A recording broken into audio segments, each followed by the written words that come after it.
वक्त आप आराम से बैठकर इस वीडियो को देख रही हैं, मगर मैं आपको कहूँ, आज जिस जगह पर आप अभी बैठे हो वो जमीन आज से करोड़ों साल पहले 8,500 डिग्री के तापमान से उबल रही थी। या जिस जगह पर आप बैठे हैं वो जगह लाखों सालों तक बर्फ से ढकी हुई थी। ये दोनों बातें सच हैं। इस 15 मिनट की वीडियो के अंदर आप पृथ्वी के 450 करोड़ साल के सफर को देखने वाले हैं। जिस जगह आज हमारा सौरमंडल है, वहाँ विभिन्न प्रकार की गैस और धूल के बादल हुआ करते थे। वैज्ञानिकों के मुताबिक इन धूल के बादलों से दूर लगी एक, जिसके कारण उसके अंदर एक विशाल विस्फोट हुआ। विस्फोट की वजह से अंतरिक्ष की ये धूल एक दूसरे से दबने लगी। इस दौरान बादलों में स्थित धूल के कण दबाव और गर्मी के कारण बड़े उल्कापिंड और पत्थरों में परिवर्तित हो चुके थे, और इसी दबाव की वजह से इन बादलों में स्थित रेडियो एक्टिव पदार्थ ने ग्रेविटी का निर्माण किया। इस ग्रेविटी के कारण बीच में हाइड्रोजन और हीलियम इकट्ठा होने लगे। बीच के इस भयंकर दबाव के कारण एक विशाल विस्फोट हुआ, और इसी विस्फोट के कारण हमारे सूरज का जन्म हुआ।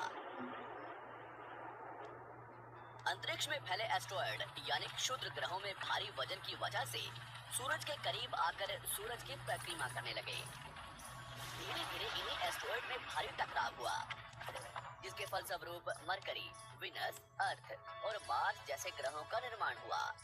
वैज्ञानिकों के मुताबिक उस वक्त पृथ्वी और मार्स यानी मंगल ग्रह के बीच थिया नामक ग्रह सूरज की परिक्रमा वाले एस्ट्रॉयड अब पृथ्वी की परिक्रमा करने लगे, और धीरे धीरे करोड़ों सालों तक ये पृथ्वी पर गिरते रहे।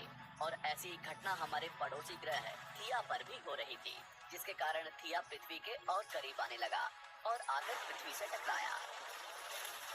इस भयंकर टकराव की वजह से पृथ्वी के हिस्से कणों के रूप में अंतरिक्ष में फैल गए और एक रिंग्स की तरह पृथ्वी की परिक्रमा करने लगे।